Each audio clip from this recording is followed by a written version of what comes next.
বন্ধুসকল, সৎসংগ সমাৰোহ অনুষ্ঠানলৈ আপোনালোক সকলোকে পুনৰ স্বাগতম জনাইছোঁ। ভাগৱত শাস্ত্ৰত সৰ্ব অৱতাৰৰ কাৰণ নাৰায়ণৰ নামে কৱচ ৰূপে কেনেকৈ দেৱতাক শক্তি প্ৰদান কৰি অসুৰৰ পৰা ৰক্ষা কৰিলে তাৰ সুন্দৰ বৰ্ণনা আছে। সেই কাহিনী আমি এতিয়া কওঁ শুনক। এবাৰ স্বৰ্গৰ ৰজা ইন্দ্ৰই দেৱতাসকলৰ লগত ৰাজসভাত বহি অপেশ্বৰাৰ নৃত্য উপভোগ কৰি আছিল। সেই সময়তে দেৱগুৰু বৃহস্পতি ইন্দ্ৰৰ ৰাজসভাত গৈ উপস্থিত হ'ল। কিন্তু গুৰু বৃহস্পতিক দেখিও ইন্দ্ৰই অকণো গুৰুত্ব নিদিলে। অন্য দেৱতাসকলো গুৰুক দেখি আগবাঢ়ি নাহিল, আনকি বহিবলৈ আসনো প্ৰদান নকৰিলে। তাকে দেখি পৰম বৈষ্ণৱ বৃহস্পতিয়ে ইন্দ্ৰ মহা অহংকাৰী হৈছে বুলি বুজি পাই মনৰ দুখত সেই ঠাই ত্যাগ কৰি নিজ গৃহলৈ গমন কৰিলে। অসন্তুষ্ট মনেৰে গুৰু ঘূৰি যোৱা দেখি ইন্দ্ৰৰ জ্ঞান ঘূৰি আহিল আৰু নিজৰ ওপৰতে নিজে ধিক্কাৰ দিবলৈ ধৰিলে। কুলগুৰু বৃহস্পতিৰ অবিহনে যে স্বৰ্গৰাজ্যৰ বিপদ নিশ্চিত, সেই কথা জানি ইন্দ্ৰই গুৰুৰ ওচৰত ক্ষমা খুজিবলৈ দেৱতাসকলক লগত লৈ গুৰুৰ গৃহলৈ গ'ল। ইন্দ্ৰৰ আগমনৰ কথা শুনি বৃহস্পতি অন্তৰ্ধান হ'ল। গুৰুক ক'তো বিচাৰি নাপাই দেৱতাসকল দুখত ম্ৰিয়মান হৈ পৰিল। ইফালে বৃহস্পতি অন্তৰ্ধান হোৱাৰ খবৰ পাই দৈত্যসকল বৰ আনন্দিত হ'ল। সিহঁতে নিজ গুৰু শুক্ৰাচাৰ্যৰ সন্মতি লাভ কৰি স্বৰ্গৰাজ্য আক্ৰমণ কৰিলে। দেৱতাসকলে দৈত্যৰ লগত যুদ্ধত পৰাস্ত হৈ পলাই গ'ল আৰু দৈত্যসকলে স্বৰ্গৰাজ্য অধিকাৰ কৰিলে। দেৱতাসকলে বিপদৰ পৰা উদ্ধাৰৰ একো উপায় বিচাৰি নাপাই ব্ৰহ্মাৰ ওচৰ পালেগৈ। ব্ৰহ্মাৰ চৰণত পৰি দেৱতাসকলে কান্দিবলৈ লাগিল আৰু উদ্ধাৰৰ উপায় বিচাৰিলে। দেৱতাৰ দুখ দেখি ব্ৰহ্মাই ক'লে, হে দেৱতাসকল, যিজন গুৰুৰ কৃপাত তোমালোকে অসুৰক ইমান দিনে পৰাস্ত কৰি ৰাজ্য সুখ ভোগ কৰি আছিলা, সেই গুৰুক অপমান কৰি মহা অপৰাধ কৰিলা। সেয়েহে এতিয়া তোমালোকৰ এই গতি হ'ল। বৰ্তমান দৈত্য গুৰু শুক্ৰাচাৰ্যৰ মন্ত্ৰৰ বলত দৈত্যৰ শক্তি বৃদ্ধি হৈছে।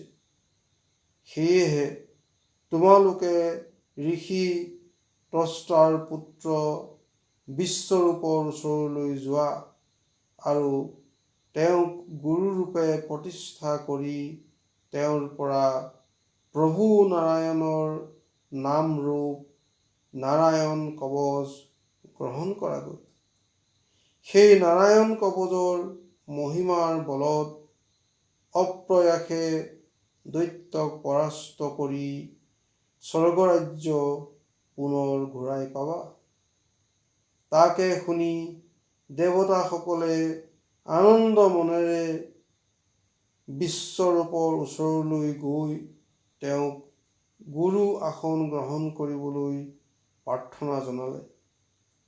দেৱতাৰ প্ৰাৰ্থনাত সন্তুষ্ট হৈ বিশ্বৰূপে দেৱতাৰ গুৰুৰূপে আসন গ্ৰহণ কৰিলে আৰু শুক্ৰাচাৰ্যৰ মন্ত্ৰৰ শক্তি নাশ কৰিবলৈ ইন্দ্ৰক নাৰায়ণ কৱচ প্ৰদান কৰিলে।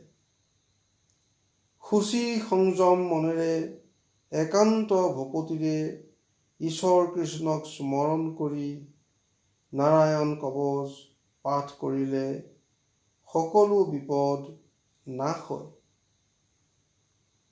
বিশ্বৰূপে এই নাৰায়ণ কৱচ ইন্দ্ৰক প্ৰদান কৰি কৈছিল যে এই নাৰায়ণ কৱচ যিজনে শুদ্ধ চিত্তে একান্ত ভকতিভাৱেৰে পাঠ কৰে তেওঁ কৃষ্ণক সাক্ষাৎ কৰিব পাৰে।